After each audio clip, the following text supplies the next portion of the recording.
हे भगवान धन्वंतरी है जो आपकी इस वीडियो को लाइक करें उसे महाधनवान बना देना। जय माता लक्ष्मी।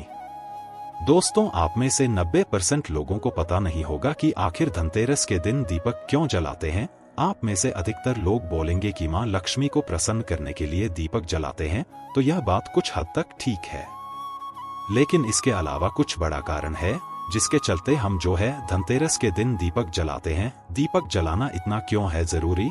अगर आज का वीडियो मिस कर दिया तो सारी जिंदगी रोते रहोगे, क्योंकि आपको यह पता होना चाहिए कि दीपक क्यों जलाते हैं और इसके लाभ क्या है। दोस्तों, 29 अक्टूबर दिन मंगलवार को धनतेरस है। धनतेरस के दिन आखिर दीपक क्यों जलाते हैं, आइए इस वीडियो में जानते हैं।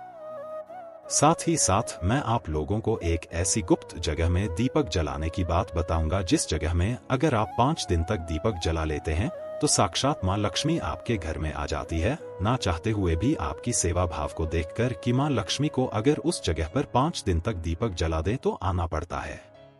आपकी कंगाली, आपकी गरीबी, आपके जीवन में चल रही परेशानी, कास्ट एवं कोर्ट कचहरी के मामले चल रहे हो, उसे भी दूर करना पड़ता है। वीडियो ध्यान से देखना, तब आपको समझ में आएगा। देखिए, देश के अधिकांश भागों में यम के नाम पर दीपदान करने की परंपरा है। तो देखिए, दीपावली के 2 दिन पूर्व धनवंतरी त्रयोदशी के सायंकाल में मिट्टी का कूड़ा दीपक लेकर के आते हैं। इसमें तिल का तेल डालकर के नवीन रुई की बत्ती रखते हैं, या फिर आपके समर्थ अनुसार, जैसे कि तिल का तेल है, या फिर फली का तेल है, या फिर सरसों का तेल है, या फिर हो सके तो आप जो है घी का दीपक भी जला सकते हैं। तो आप अपने समर्थ अनुसार दीपक चलते हैं। लेकिन आखिर यह दीपक क्यों जलाते हैं, इसके पीछे क्या कारण है, सारी जानकारी आई है इस वीडियो में मैं आप लोगों को विस्तार से बताऊंगा, क्योंकि हमारा चैनल का मकसद है जनहित एवं जन कल्याण करना।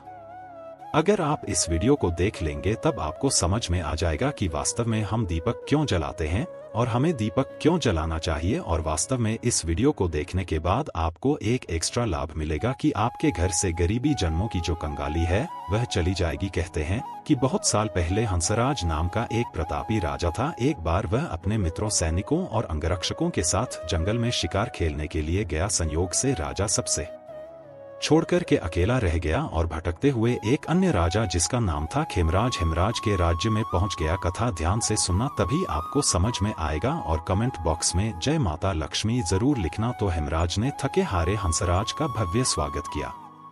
ठीक है, उसी रात हेमराज के यहाँ पुत्र का जन्म हुआ। इस खुशी के अवसर पर हेमराज ने राज्य के उत्सव में सम्मिलित होने के लिए आग्रह के साथ हंसराज को कुछ दिन तक वहां ठहरने के लिए रोक लिया। बच्चे की छठी के दिन एक विचित्र घटना घटित हुई। ध्यान से सुनना। पूजा के समय एक देवी प्रकट हुए और बोली, आज शिशु की जो इतनी खुश मनाई जा रही है, यह अपने विवाह के चौथे दिन मृत्यु को प्राप्त हो जाएगा। इस भविष्यवाणी से सारे राज्य में शोक छा गया। हेमराज और उसके परिजनों पर ऐसा समझो कि वज्रपात हो गया हो, पहाड़ के सामान जैसे दुख आ गया। सब के सब स्तंभित रह गए, चुप रह गए। इस शोक के समय हंसराज ने राजा हेमराज और उसके परिवार को बिल्कुल ही आश्वासन दिलाया और विचलित न होने का आश्वासन दिलाया और बोला कि इस बालक की रक्षा मैं करूंगा और संसार की कोई भी शक्ति का बाल बाका नहीं कर सकेंगी। इसकी रक्षा मैं स्वयं करूंगा। ध्यान से सुनना। तो हंसराज ने यमुना के किनारे एक भूमिगत किला बनवाया और उसी के अंदर राजकुमार के पालन पोषण की व्यवस्था करवाई।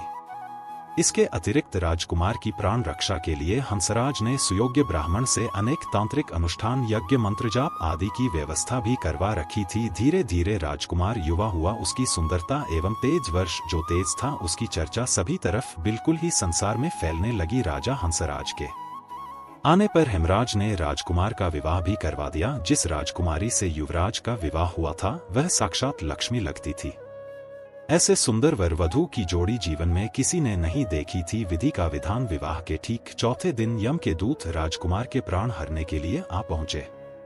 कथा ध्यान से सुनना दर्शकों। अब भी राज्य में मांगलिक समारोह ही चल रहा था कि राज परिवार और प्रजाजन खुशियां मनाने में मग्न थे कि राजकुमार और राजकुमारी की छवि देख करके यमदूत भी वहां पर आए और विचलित हो उठे। किंतु राजकुमार के प्राण हरण का अंतिम कार्य उन्हें करना ही पड़ा। यमदूत जिस समय राजकुमार के प्राण लेकर चले उस समय ऐसा हालाहल मच गया, हाहाकार मच गया, दारुण होने लगा। ऐसा दृश्य वहां पर उत्पन्न हुआ जिससे द्रवित होकर के यमराज के दूत थे वह भी रोने लगे। इस घटना के कुछ समय पश्चात एक दिन यमराज ने प्रसन्न मुद्रा में अपने यमदूतों से पूछा, तो तुम सब अनंत काल से पृथ्वी के जीवों का प्राण हरण करते आ रहे हो। क्या तुम्हें कभी किसी जीव पर दया आई है और मन में यह विचार उठा है कि इसे छोड़ देना चाहिए? ध्यान से सुनना। तो दर्शकों, यम के दूत एक दूसरे का मुंह देखने लगे और यमराज ने उनके संकोच को भांपकर उन्हें उत्साहित किया। जिसको अगर ऐसा प्रसंग आया है तो निर्भर होकर के है। यमदूतों बताओ। इस पर एक दूत ने सिर झुकाकर के निवेदन किया यमराज से। मृत्यु के देवता यमराज से बोले, ऐसा प्रसंग तो काम ही आता है स्वामी, किंतु एक घटना अवश्य हुई है जिसकी स्मृति मुझे आज भी विचलित कर देती है। यह कहते हुए जो यम के दूत थे उन्होंने हेमराज के पुत्र की प्राण हरण की संपूर्ण घटना यमराज को बताया। इस दुखद प्रसंग से यमराज भी विचलित हो उठे और इसे लक्ष्य करके ध्यान से सुनना। इसका लक्ष्य करके दूत बोला कि नाथ, ध्यान से सुनना। क्या कोई ऐसा उपाय नहीं जिस उपाय से अकाल मृत्यु से प्राणियों को छुटकारा मिल जाए और मृत्यु के देवता यमराज जो प्राण हटे है इससे बच सके? तो इस पर यमराज ने कहा, जीवन और मृत्यु यह सृष्टि का अटल नियम है तथा इसे बदला नहीं जा सकता। किंतु यमराज ने कहा कि धनतेरस को पूरे दिन का व्रत और यमुना में स्नान कर धनवंतरी और यम का पूजन दर्शन काल मृत्यु से बचाव कर सकता है। लेकिन यदि यह संभव न हो तो फिर संध्या के समय घर के प्रवेश द्वार पर यम के नाम का एक दीपक, ध्यान से सुनना, या के नाम का एक दीपक प्रज्वलित जरूर करना चाहिए। इससे आकस्मिक मृत्यु और रोग से मुक्ति प्राप्त की जा सकती है। स्वयं यमराज ने बताया है कि अगर कोई भी व्यक्ति, ध्यान से सुनना, अगर कोई भी व्यक्ति अगर धनतेरस के दिन यम के नाम से दीप जलाए तो बिल्कुल ही कैसी भी आपके जीवन में अकाल मृत्यु आने वाली हो, बुरा समय आने वाला हो, या फिर किसी के काल सर्प दोष जीवन में चल रहा है, वह दोष समाप्त हो जाता है। इसके पश्चात धनतेरस के दिन हो सके तो धनवंतरी जी के लिए प्रवेश द्वार पर यम के लिए और माता लक्ष्मी के स्वागत के लिए बिल्कुल ही दीपक जलाना चाहिए। यह भी कहा जाता है, शास्त्रों में लिखा है कि पितरों के नियमित हेतु अगर शमशान में इस दिन दीपदान किया जाए, दक्षिण दिशा की तरफ अगर पितरों के नियमित हेतु इस दिन दीपदान किया जाए तो आपके पितृ अगर यमलोक में किसी कारणवश भटक रहे हैं, उनकी आत्मा ने अगर मोक्ष नहीं पाया है, तो दीप दान करने से उनकी आत्मा को मोक्ष की प्राप्ति होती है, उन्हें प्रकाश की प्राप्ति होती है। और सभी पवित्र हिस्से में जैसे कि लक्ष्मी स्थान है, धन स्थान है, व्यापार स्थान है और वाहन स्थान कहा गया है। बहुत सारे हमारे घरों में स्थान होते हैं, तो सभी स्थान में इस दिन पवित्र दीपक जरूर जलाना चाहिए। माँ लक्ष्मी का इस दिन वरदान भी है। एक कथा के अनुसार माता लक्ष्मी ने स्वयं कहा है कि जिस घर में धनतेरस के दिन कल की मैंने कथा में बताया था, आप सभी दर्शकों को जरूर पता होगा, जिस घर में अगर धनतेरस के दिन 13 दीपक जलते हैं, 13 दीपक ही आपको जलाने हैं। धनतेरस के दिन 13 दीपक जलते हैं, तो ऐसे घर में मैं मजबूर होकर के स्वयं साल भर निवास करती हूँ और ऐसे घर को धन दौलत से परिपूर्ण बना देती हूँ। और अगर वह व्यक्ति फिर आने वाले धनतेरस के दिन 13 दीपक जला दें तो मैं फिर उसके घर में रह जाती है। अर्थात अगर आप आजीवन माँ लक्ष्मी को प्रसन्न करना चाहते हैं, आप चाहते हैं कि माँ लक्ष्मी आपके घर से न जाए, आपके घर में धन दौलत एवं सुख संपत्ति एवं यश कीर्ति की प्राप्ति हो, तो आप अपने घर में धनतेरस के दिन दीपक जरूर जलाए। चाहे आप सनातन धर्म से जुड़े हो, चाहे आप सनातन धर्म को नहीं मानते हो, एक बार यह कार्य करके जरूर देखना, आपका घर धन दौलत से जगमगा उठेगा। माँ लक्ष्मी की कृपा से आपके घर में धन दौलत आएगी। कभी कभी आपने देखा होगा, ऐसे लोग होते हैं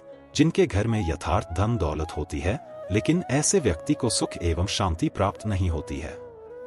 ऐसे व्यक्ति का मन जो रहता है बिल्कुल ही जैसे मेंटल बोल सकते हैं, एक प्रकार का बोल सकते हैं कि दिन भर ऐसे व्यक्ति कोमा में चला गया हो, या फिर ऐसे व्यक्ति को बोल सकते हैं कि पागलपन हो गया हो, उन्हें सुख चैन दुनिया का नहीं मिल रहा है। तो ऐसे व्यक्ति भी इस दिन उनके नाम से भी आप जो है 13 दीप दान कर देते हैं, आपने नदी में 13 दीप बहा देते हैं, तो उनका जो मानसिक संतुलन बिगड़ चुका हो वह ठीक हो जाता है। और हो सके तो इस दिन धनतेरस के दिन हमारे धर्म शास्त्रों में लिखा है, अगर कोई भी व्यक्ति धनतेरस के दिन पीपल का वृक्ष, गूलर का वृक्ष और बेल का वृक्ष, यह जोटी मैं वृक्ष बता रहा हूँ, इन्हें देव वृक्ष बोला जाता है। तो एक बात का थोड़ा विशेष ध्यान रखें, क्योंकि इस साल 13 में 23 अक्टूबर को क्या है, रविवार का दिन पड़ रहा है। तो आप जो है पीपल के नीचे में दीपक मत चलाइए, लेकिन आप जो है गूलर पेड़ के नीचे में या फिर आप जो है बेल के वृक्ष के नीचे में दीपक जरूर जलाए। हमारे धर्म शास्त्रों में लिखा है, जो व्यक्ति बेल के नीचे में संध्या काल में दीपक जलता है, 13 से लेकर के आपको भाई दूज तक 5 दिन चलाना होता है। 5 दिन नहीं आपका समर्थ नहीं है तो आप जो है 3 दिन जरूर जलाएं। अगर कोई व्यक्ति शाम के समय में 3 दिन अगर बेल वृक्ष के नीचे में तेरस, चौदस और अमावस्या अर्थात दीपावली तो 3 दिन अगर दीपक जला लेते हैं तो मां लक्ष्मी ने स्वयं कहा है, क्योंकि जद में समस्त तीर्थ निवास करते हैं, बेल के माता कात्यायनी इनके पत्ते में निवास करती है और इनके मूल भाग में ब्रह्मा वास करते हैं। इसके मध्य भाग में विष्णु तथा पेड़ के संपूर्ण हिस्से में भगवान शंकर निवास करते हैं। बेल का वृक्ष पार्वती और मां लक्ष्मी का स्वरूप कहा गया है और यह साक्षात जगत पिता भगवान शंकर को इनके पत्ते झड़ते हैं, समस्त देवी देवताओं को चढ़ते हैं। बेल का वृक्ष को छूने मात्र से व्यक्ति के पाप का सामन हो जाता है। 3 दिन लगातार आपको बेल के वृक्ष को छूना है, धनतेरस के दिन, चौदस के दिन और आपको छूना है दीपावली के दिन। कैसी भी आपके जीवन में कैसा भी आपके शरीर में दोष चल रहा हो, आपके जीवन में कठिनाई चल रही हो, वो सारी कठिनाई दूर हो जाती है। और 3 दिन लगातार आपको दीपक जरूर जलाना है बेल वृक्ष के नीचे में। बिल्कुल ही आप खुद देखना, मां लक्ष्मी आपके घर में आकर के आपको किसी न किसी माध्यम से धन दौलत प्रदान करेगी। चाहे आपको रोजगार देगी, ये आपको व्यवसाय के माध्यम से धन प्रदान करेगी, लेकिन किसी न किसी माध्यम से आपके घर में 10 दिशाओं से धन आना शुरू हो जाएगा और देखते देखते आप कुछ दिनों के भीतर में धन दौलत से परिपूर्ण होकर के दूसरों को बहुत ही ज्यादा दान देने में समर्थ हो जाएंगे। जानकारी पसंद आए तो लाइक करें, हमारे चैनल को सब्सक्राइब करें, कमेंट में लिखें जय माता लक्ष्मी। हे भगवान धनवंतरी है, जो आपकी इस वीडियो को लाइक करें उसे महाधनवान बना देना। जय माता लक्ष्मी। दोस्तों, आप में से 90% लोगों को पता नहीं होगा कि आखिर धनतेरस के दिन दीपक क्यों जलाते हैं। आप में से अधिकतर लोग बोलेंगे कि मां लक्ष्मी को प्रसन्न करने के लिए दीपक जलाते हैं, तो यह बात कुछ हद तक ठीक है, लेकिन इसके अलावा कुछ बड़ा कारण है जिसके चलते हम जो है धनतेरस के दिन दीपक जलाते हैं। दीपक जलाना इतना क्यों है जरूरी? अगर आज का वीडियो मिस कर दिया तो सारी जिंदगी रोते रहोगे, क्योंकि आपको यह पता होना चाहिए कि दीपक क्यों जलाते हैं और इसके लाभ क्या है। दोस्तों, 29 अक्टूबर दिन मंगलवार को धनतेरस है। धनतेरस के दिन आखिर दीपक क्यों जलाते हैं, आइए इस वीडियो में जानते हैं। साथ ही साथ मैं आप लोगों को एक ऐसी गुप्त जगह में दीपक जलाने की बात बताऊंगा, जिस जगह में अगर आप 5 दिन तक दीपक जला लेते हैं तो साक्षात मां लक्ष्मी आपके घर में आ जाती है। ना चाहते हुए भी आपकी सेवा भाव को देखकर कि मां लक्ष्मी को अगर उस जगह पर 5 दिन तक दीपक जला दें तो आना पड़ता है।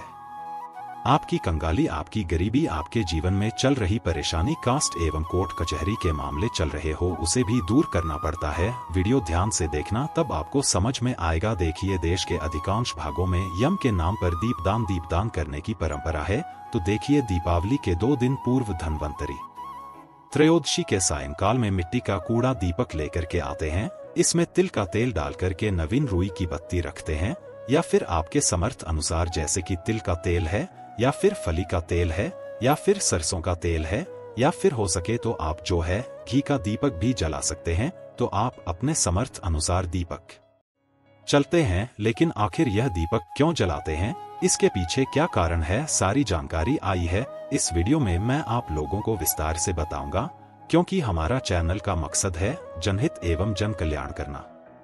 अगर आप इस वीडियो को देख लेंगे तब आपको समझ में आ जाएगा कि वास्तव में हम दीपक क्यों जलाते हैं और हमें दीपक क्यों जलाना चाहिए। और वास्तव में इस वीडियो को देखने के बाद आपको एक एक्स्ट्रा लाभ मिलेगा कि आपके घर से गरीबी जन्मों की जो कंगाली है वह चली जाएगी। कहते हैं कि बहुत साल पहले हंसराज नाम का एक प्रतापी राजा था। एक बार वह अपने मित्रों, सैनिकों और अंगरक्षकों के साथ जंगल में शिकार खेलने के लिए गया। संयोग से राजा सबसे छोड़कर के अकेला रह गया और भटकते हुए एक अन्य राजा, जिसका नाम था खेमराज, हेमराज के राज्य में पहुंच गया। कथा ध्यान से सुनना, तभी आपको समझ में आएगा। और कमेंट बॉक्स में जय माता लक्ष्मी जरूर लिखना। तो हेमराज ने थके हारे हंसराज का भव्य स्वागत किया। ठीक है, उसी रात हेमराज के यहाँ पुत्र का जन्म हुआ। इस खुशी के अवसर पर हेमराज ने राज्य के उत्सव में सम्मिलित होने के लिए आग्रह के साथ हंसराज को कुछ दिन तक वहां ठहरने के लिए रोक लिया। बच्चे की छठी के दिन एक विचित्र घटना घटित हुई। ध्यान से सुनना। पूजा के समय एक देवी प्रकट हुए और बोली, आज शिशु की जो इतनी खुश मनाई जा रही है, यह अपने विवाह के चौथे दिन मृत्यु को प्राप्त हो जाएगा। इस भविष्यवाणी से सारे राज्य में शोक छा गया। हेमराज और उसके परिजनों पर ऐसा समझो कि वज्रपात हो गया हो, पहाड़ के सामान जैसे दुख आ गया। सब के सब स्तंभित रह गए, चुप रह गए। इस शोक के समय हंसराज ने राजा हेमराज और उसके परिवार को बिल्कुल ही आश्वासन दिलाया और विचलित न होने का आश्वासन दिलाया और बोला कि इस बालक की रक्षा मैं करूंगा और संसार की कोई भी शक्ति का बाल बाका नहीं कर सकेंगी, इसकी रक्षा मैं स्वयं करूंगा। ध्यान से सुनना। तो हंसराज ने यमुना के किनारे एक भूमिगत किला बनवाया और उसी के अंदर राजकुमार के पालन पोषण की व्यवस्था करवाई। इसके अतिरिक्त राजकुमार की प्राण रक्षा के लिए हंसराज ने सुयोग्य ब्राह्मण से अनेक तांत्रिक अनुष्ठान, यज्ञ, मंत्र जाप आदि की व्यवस्था भी करवा रखी थी। धीरे धीरे राजकुमार युवा हुआ। उसकी सुंदरता एवं तेज वर्ष जो तेज था, उसकी चर्चा सभी तरफ बिल्कुल ही संसार में फैलने लगी। राजा हंसराज के आने पर हेमराज ने राजकुमार का विवाह भी करवा दिया। जिस राजकुमारी से युवराज का विवाह हुआ था वह साक्षात लक्ष्मी लगती थी। ऐसे सुंदर वर वधू की जोड़ी जीवन में किसी ने नहीं देखी थी। विधि का विधान। विवाह के ठीक चौथे दिन यम के दूत राजकुमार के प्राण हरने के लिए आ पहुंचे।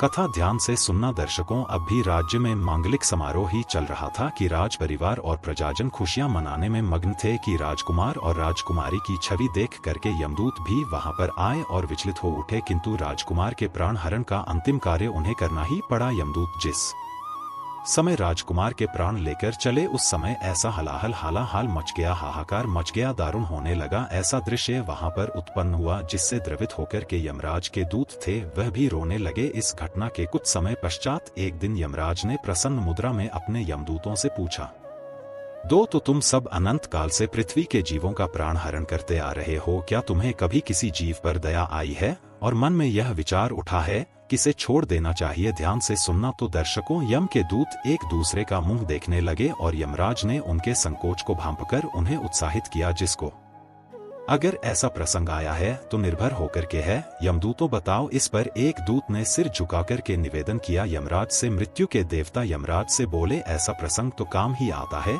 स्वामी, किंतु एक घटना अवश्य हुई है जिसकी स्मृति मुझे आज भी विचलित कर देती है। यह कहते हुए जो यम के दूत थे उन्होंने हेमराज के पुत्र की प्राण हरण की संपूर्ण घटना यमराज को बताया। इस दुखद प्रसंग से यमराज भी विचलित हो उठे और इसे लक्ष्य करके ध्यान से सुनना। इसका लक्ष्य करके दूत बोला कि नाथ ध्यान से सुनना, क्या कोई ऐसा उपाय नहीं जिस उपाय से अकाल मृत्यु से प्राणियों को छुटकारा मिल जाए और मृत्यु के देवता यमराज जो प्राण हटे है इससे बच सके? तो इस पर यमराज ने कहा, जीवन और मृत्यु यह सृष्टि का अटल नियम है तथा इसे बदला नहीं जा सकता। किंतु यमराज ने कहा कि धनतेरस को पूरे दिन का व्रत और यमुना में स्नान कर धनवंतरी और यम का पूजन दर्शन काल मृत्यु से बचाव कर सकता है, लेकिन यदि यह संभव न हो तो फिर संध्या के समय घर के प्रवेश द्वार पर यम के नाम का एक दीपक, ध्यान से सुनना, या के नाम का एक दीपक प्रज्वलित जरूर करना चाहिए। इससे आकस्मिक मृत्यु और रोग से मुक्ति प्राप्त की जा सकती है। स्वयं यमराज ने बताया है कि अगर कोई भी व्यक्ति, ध्यान से सुनना, अगर कोई भी व्यक्ति अगर धनतेरस के दिन यम के नाम से दीप जलाए तो बिल्कुल ही कैसी भी आपके जीवन में अकाल मृत्यु आने वाली हो, बुरा समय आने वाला हो या फिर किसी के काल सर्प दोष जीवन में चल रहा है, वह दोष समाप्त हो जाता है। इसके पश्चात धनतेरस के दिन हो सके तो धनवंतरी जी के लिए प्रवेश द्वार पर यम के लिए और माता लक्ष्मी के स्वागत के लिए बिल्कुल ही दीपक जलाना चाहिए। यह भी कहा जाता है, शास्त्रों में लिखा है कि पितरों के नियमित हेतु अगर शमशान में इस दिन दीपदान किया जाए, दक्षिण दिशा की तरफ अगर पितरों के नियमित हेतु इस दिन दीपदान किया जाए तो आपके पितृ अगर यमलोक में किसी कारणवश भटक रहे हैं, उनकी आत्मा ने अगर मोक्ष नहीं पाया है तो दीप दान करने से उनकी आत्मा को मोक्ष की प्राप्ति होती है, उन्हें प्रकाश की प्राप्ति होती है। और सभी पवित्र हिस्से में जैसे कि लक्ष्मी स्थान है, धन स्थान है, व्यापार स्थान है और वाहन स्थान कहा गया है। बहुत सारे हमारे घरों में स्थान होते हैं, तो सभी स्थान में इस दिन पवित्र दीपक जरूर जलाना चाहिए। माँ लक्ष्मी का इस दिन वरदान भी है। एक कथा के अनुसार माता लक्ष्मी ने स्वयं कहा है कि जिस घर में धनतेरस के दिन, कल की मैंने कथा में बताया था, आप सभी दर्शकों को जरूर पता होगा, जिस घर में अगर धनतेरस के दिन 13 दीपक जलते हैं, 13 दीपक ही आपको जलाने हैं। धनतेरस के दिन 13 दीपक जलते हैं तो ऐसे घर में मैं मजबूर होकर के स्वयं साल भर निवास करती हूँ और ऐसे घर को धन दौलत से परिपूर्ण बना देती हूँ। और अगर वह व्यक्ति फिर आने वाले धनतेरस के दिन 13 दीपक जला दें तो मैं फिर उसके घर में रह जाती है। अर्थात अगर आप आजीवन माँ लक्ष्मी को प्रसन्न करना चाहते हैं, आप चाहते हैं कि माँ लक्ष्मी आपके घर से न जाए, आपके घर में धन दौलत एवं सुख संपत्ति एवं यश कीर्ति की प्राप्ति हो तो आप अपने घर में धनतेरस के दिन दीपक जरूर जलाएं। चाहे आप सनातन धर्म से जुड़े हो चाहे आप सनातन धर्म को नहीं मानते हो, एक बार यह कार्य करके जरूर देखना, आपका घर धन दौलत से जगमगा उठेगा। मां लक्ष्मी की कृपा से आपके घर में धन दौलत आएगी। कभी कभी आपने देखा होगा ऐसे लोग होते हैं जिनके घर में यथार्थ धन दौलत होती है, लेकिन ऐसे व्यक्ति को सुख एवं शांति प्राप्त नहीं होती है। ऐसे व्यक्ति का मन जो रहता है बिल्कुल ही जैसे मेंटल बोल सकते हैं, एक प्रकार का बोल सकते हैं कि दिन भर ऐसे व्यक्ति कोमा में चला गया हो, या फिर ऐसे व्यक्ति को बोल सकते हैं कि पागलपन हो गया हो, उन्हें सुख चैन दुनिया का नहीं मिल रहा है। तो ऐसे व्यक्ति भी इस दिन उनके नाम से भी आप जो है 13 दीप दान कर देते हैं। आपने नदी में 13 दीप बहा देते हैं तो उनका जो मानसिक संतुलन बिगड़ चुका हो वह ठीक हो जाता है। और हो सके तो इस दिन धनतेरस के दिन हमारे धर्म शास्त्रों में लिखा है, अगर कोई भी व्यक्ति धनतेरस के दिन पीपल का वृक्ष, गूलर का वृक्ष और बेल का वृक्ष, यह जोटी मैं वृक्ष बता रहा हूँ, इन्हें देव वृक्ष बोला जाता है। तो एक बात का थोड़ा विशेष ध्यान रखें, क्योंकि इस साल 13 में 23 अक्टूबर को क्या है, रविवार का दिन पड़ रहा है। तो आप जो है पीपल के नीचे में दीपक मत चलाइए, लेकिन आप जो है गूलर पेड़ के नीचे में या फिर आप जो है बेल के वृक्ष के नीचे में दीपक जरूर जलाएं। हमारे धर्म शास्त्रों में लिखा है, जो व्यक्ति बेल के नीचे में संध्या काल में दीपक जलता है, 13 से लेकर के आपको भाई दूज तक 5 दिन चलाना होता है। 5 दिन नहीं आपका समर्थ नहीं है तो आप जो है 3 दिन जरूर जलाएं। अगर कोई व्यक्ति शाम के समय में 3 दिन अगर बेल वृक्ष के नीचे में 13, 14 और अमावस्या अर्थात दीपावली तो 3 दिन अगर दीपक जला लेते हैं तो मां लक्ष्मी ने स्वयं कहा है, क्योंकि जद में समस्त तीर्थ निवास करते हैं, बेल के माता कात्यायनी इनके पत्ते में निवास करती है और इनके मूल भाग में ब्रह्मा वास करते हैं। इसके मध्य भाग में विष्णु तथा पेड़ के संपूर्ण हिस्से में भगवान शंकर निवास करते हैं। बेल का वृक्ष पार्वती और मां लक्ष्मी का स्वरूप कहा गया है और यह साक्षात जगत पिता भगवान शंकर को इनके पत्ते झड़ते हैं, समस्त देवी देवताओं को चढ़ते हैं। बेल का वृक्ष को छूने मात्र से व्यक्ति के पाप का सामन हो जाता है। 3 दिन लगातार आपको बेल के वृक्ष को छूना है, धनतेरस के दिन, 14 के दिन और आपको छूना है दीपावली के दिन। कैसी भी आपके जीवन में कैसा भी आपके शरीर में दोष चल रहा हो, आपके जीवन में कठिनाई चल रही हो, वो सारी कठिनाई दूर हो जाती है। और 3 दिन लगातार आपको दीपक जरूर जलाना है बेल वृक्ष के नीचे में। बिल्कुल ही आप खुद देखना, मां लक्ष्मी आपके घर में आकर के आपको किसी न किसी माध्यम से धन दौलत प्रदान करेगी।